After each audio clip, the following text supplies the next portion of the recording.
Je remercie Maître Chikaya et je donne la parole au professeur Maurice Kamto.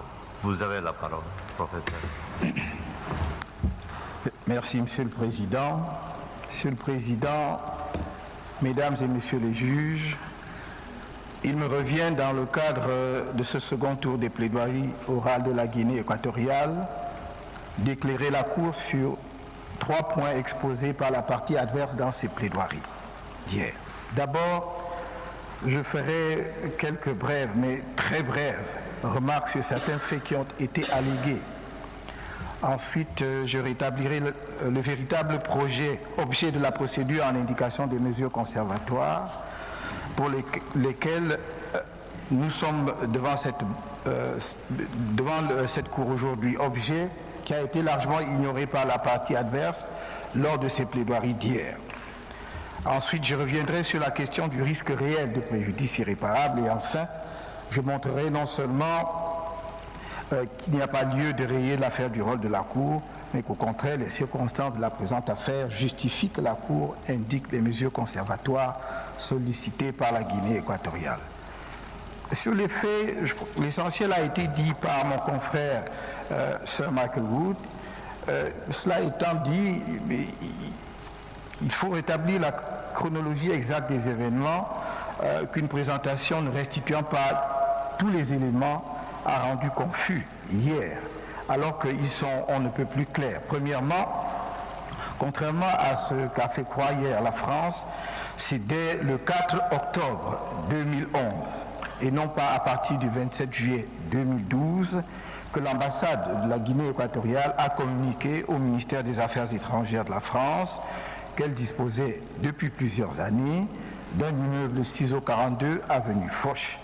Je cite, qu'elle utilise pour l'accomplissement des fonctions diplomatiques sans qu'elle ait formalisé expressément auprès des services. Fin de citation. La Guinée équatoriale ne dit pas qu'elle est propriétaire de cet immeuble. Elle ne dit pas qu'elle a acquis depuis plusieurs ans. Elle reconnaît qu'elle n'avait pas formalisé expressément l'immeuble. Mais elle dit qu'elle dispose d'un immeuble utilisé à des fins de locaux diplomatiques. Au demeurant, la partie adverse fait mention de la note du ministère des Affaires étrangères du 11 avril répondant à l'ambassade de la Guinée équatoriale qu'il ne considérait pas l'immeuble comme faisant partie des locaux, sans dire à quel message répondait cette note du 11 avril. Bien entendu, elle répondait à la note de la Guinée équatoriale précédemment citée. Tout au long des échanges diplomatiques entre les deux pays, et il y en a eu au moins une trentaine, la Guinée équatoriale n'a cessé de réitérer le statut diplomatique de l'immeuble du 42 avenue Foch abritant les locaux de sa mission diplomatique. Deuxièmement, la France a mis dans le dossier des juges une lettre du 14 février 2012 du président Obiang au président Sarkozy, dans laquelle, selon elle, le président de la Guinée équatoriale reconnaît que l'immeuble, je cite, appartenait à son fils. Fin de citation. Mais nos contradicteurs trouvent dans cette lettre quelque chose qui ne s'y trouve pas. Le président Obiang dit très clairement, et je cite, qu'à cause des pressions exercées contre la personne de son fils, du fait d'une supposée acquisition illégale des biens, il a décidé de revendre le dit immeuble au gouvernement de la République de Guinée équatoriale. Fin de citation. Et surtout, le président Obiang précise, je cite, « À ce jour, l'immeuble en question est une propriété légalement acquise par le gouvernement de la République de Guinée équatoriale. » Fin de citation. Voilà les faits exacts, Monsieur le Président, Mesdames et Messieurs les juges. Dans ce plaidoirie d'hier, la partie adverse a demandé le rejet de la demande en indication des mesures conservatoires de la Guinée équatoriale au motif qu'outre le défaut de compétences prima facie de la Cour, je cite, les droits revendiqués par la République de Guinée équatoriale n'étaient pas plausibles et que la demande des mesures conservatoires constituait un détournement de procédure. si la jurisprudence dégagée à la condition des droits plausibles, si la jurisprudence a dégagé la condition des droits plausibles, on ne peut en dire autant de la notion de détournement de procédure invoquée par la France. Ces arguments n'éclairent en rien la Cour sur l'objet de la présente procédure. S'ils tendaient à montrer que les droits de la Guinée équatoriale ne sont pas plausibles, il leur aurait suffi de se reporter aux plaidoiries de la Guinée équatoriale de lundi pour s'en convaincre. Nous n'y reviendrons donc pas. L'argument de détournement de procédure, qui manque de surcroît de fondement dans votre jurisprudence, doit donc être écarté.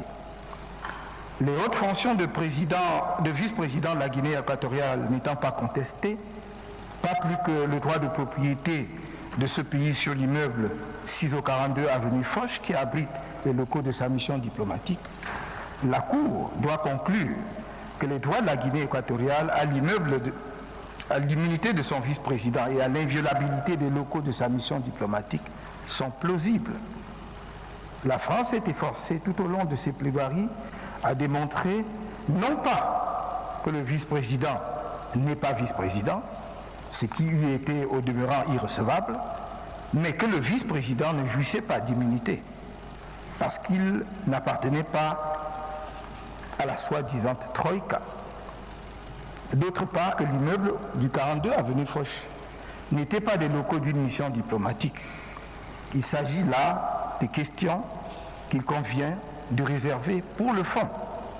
Pour rappel, le critère de plausibilité des droits renvoie à celui de vraisemblance.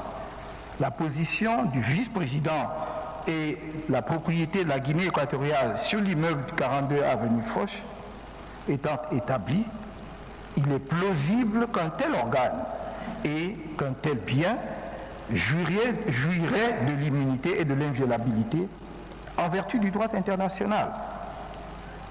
Qu'ils en jouissent effectivement n'est pas le sujet de la présente procédure en indication de mesures conservatoires. Seule une décision au fond de votre cour pourrait la confirmer ou la contredire. Monsieur le Président, Mesdames et Messieurs les juges, la France a prétendu hier qu'outre donc ces conditions prima facie de droit plausible, il fallait établir, je cite, d'autres conditions bien connues et établies de longue date par votre jurisprudence, l'urgence et le risque de préjudice irréparable, fin de citation. En réalité, ce que la France croit identifier comme d'autres conditions au pluriel n'en est qu'une. La condition de risque réel et imminent de préjudice irréparable. Dans l'ordonnance en indication des mesures conservatoires rendues à l'affaire de certaines activités menées par le Nicaragua dans la région frontalière, la Cour déclare que son pouvoir, je cite, d'indiquer des mesures conservatoires ne sera exercé que s'il y a urgence, c'est-à-dire s'il existe un risque réel et imminent qu'un préjudice irréparable soit causé au droit en litige, fin de citation. L'expression c'est-à-dire est explicative de ce qu'il faut entendre par urgence et n'introduit pas un nouveau critère distinct de celui-ci. Cette condition implique de répondre à la question de savoir si on peut s'attendre à ce qu'il soit porté atteinte aux droits de la partie qui demande des mesures conservatoires, de telle sorte qu'à défaut d'ordonner les mesures demandées, un risque, même une décision sur le fond ne pourrait remédier le préjudice causé à ces droits. Nous avons longuement exposé ce critère lors du premier tour des plaidoiries lundi matin. On se limitera ici à répondre aux arguments de la partie adverse, selon laquelle il n'y a pas de risque imminent de préjudice irréparable, tant pour l'immunité du vice-président que pour l'inviolabilité des locaux de la mission diplomatique de la Guinée équatoriale. Pour réfuter l'imminence d'une atteinte aux droits de la Guinée équatoriale, qui justifie la présente demande en indication des mesures conservatoires, l'on a expliqué longuement que la lenteur des procédures pénales françaises rendrait les demandes de la Guinée équatoriale irrecevables quant au risque d'atteinte à l'immunité du vice-président et à l'inviolabilité de l'immeuble 6042 avenue Foch. On a entendu, je cite, qu'une éventuelle condamnation à une peine privative de liberté ne deviendrait définitive qu'après plusieurs années. Fin de citation. Et qu'une confiscation, je cite, n'interviendrait pas avant plusieurs années. Fin de citation. La partie adverse voudrait faire croire que la Guinée équatoriale devrait se réjouir de la prétendue lenteur de la justice française, une lenteur sur laquelle elle n'exercerait aucun contrôle. L'utilisation du conditionnel et des probabilités montre à elle seule le risque qui pèse sur les droits de la Guinée équatoriale. La présente procédure repose précisément sur notre volonté d'éliminer ce risque. L'argument de la France, selon laquelle votre cour n'a jamais jugé qu'une procédure pénale en cours concernant un agent de l'État autre que ceux de la Troïka risquerait de causer un préjudice grave et irréparable, est spécieux. La partie adverse ne peut ignorer que la solution de votre cour dans une affaire dépend des circonstances de chaque espèce. En l'occurrence, dans l'affaire du mandat d'arrêt, il n'y a aucune commune mesure, il n'y a rien de commun, voulais-je dire, entre celles-ci. En l'occurrence, disais-je, l'affaire du mandat d'arrêt n'a de commun à celle-ci, donc à l'affaire en présence, que la nature pénale des procédures nationales et l'immunité personnelle d'une personne occupant un rang élevé dans l'État. Pour le reste, si M. Yérodia était devenu par la suite ministre de l'Éducation et par conséquent occupant des fonctions, selon vos propres termes, je cite, moins exposé à des déplacements fréquents à l'étranger, fin de citation, nous sommes dans la présente affaire précisément dans une situation inverse.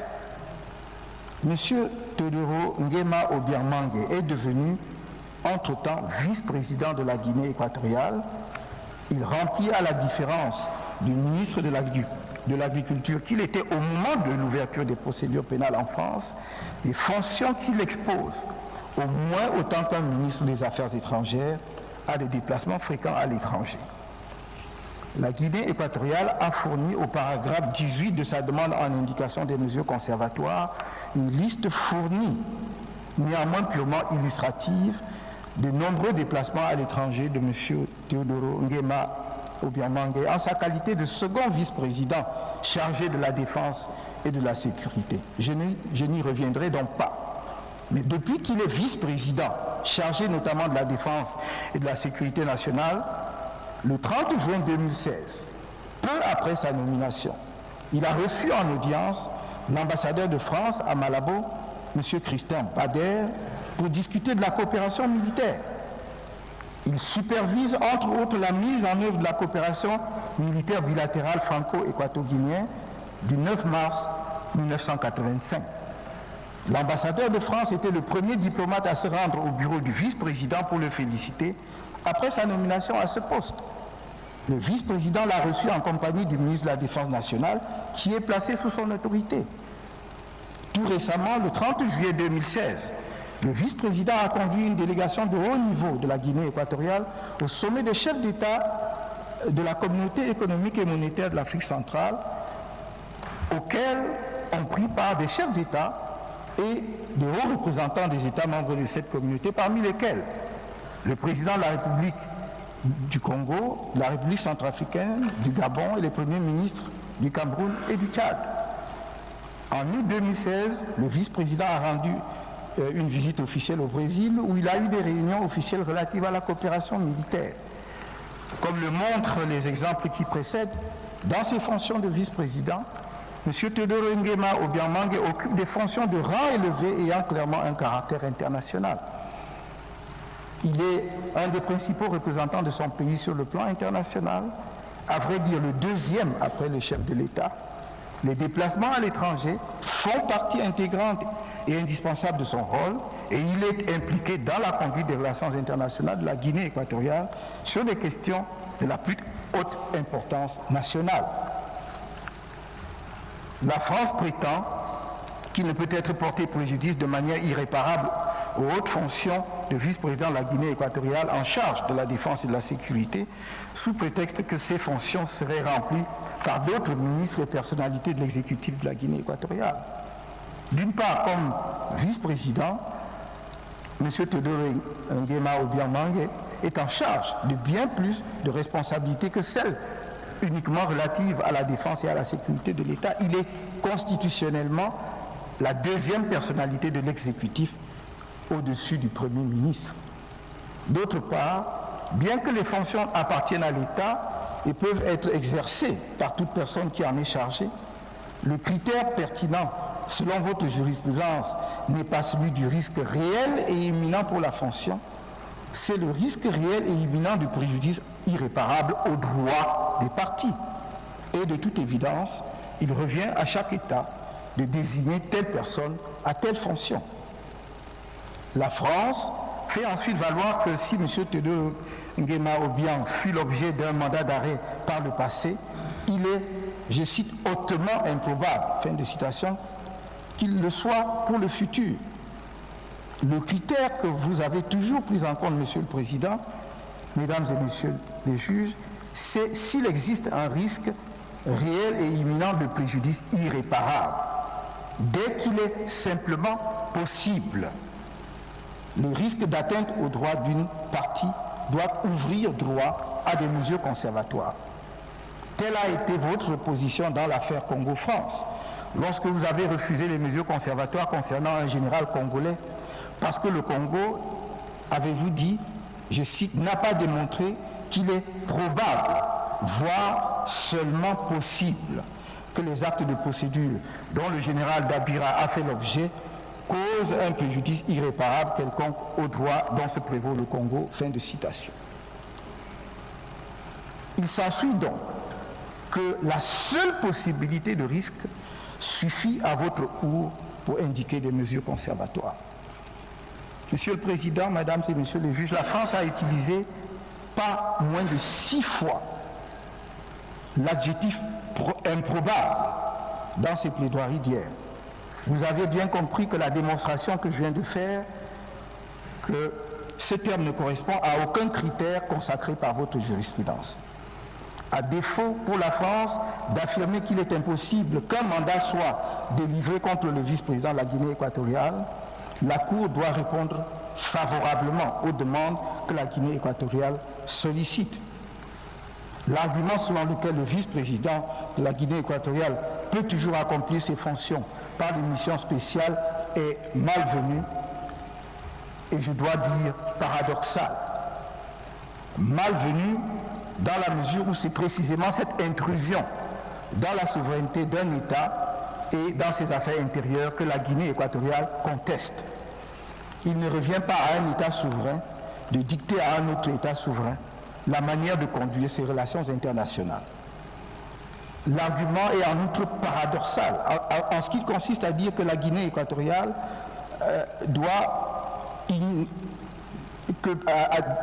consiste à dire, juste par la France à la Guinée équatoriale, la France n'ignore pas l'immunité rationnée personnelle de votre vice-président, mais lors même qu'il est convoqué devant la justice pénale française, il peut toujours séjourner en France en toute tranquillité, dans le cadre des missions spéciales, pendant que son procès suit son cours. On ne saurait convaincre la Cour, nous en sommes persuadés, avec un tel argument tiré par les cheveux. Monsieur le Président, on a également reproché à la Guinée équatoriale de n'avoir pas fourni des exemples d'intrusion ou de perturbation. Monsieur le professeur, je vous demande de m'excuser et je dois vous interrompre parce que nous avons un petit problème de temps. Il reste seulement 5 minutes de temps à louer. Je croyais que c'était 5. Merci, Monsieur le Président. Oui, et l'agent de la Guinée équatoriale doit encore faire ses conclusions. Alors, j'aimerais savoir si vous allez conclure votre intervention.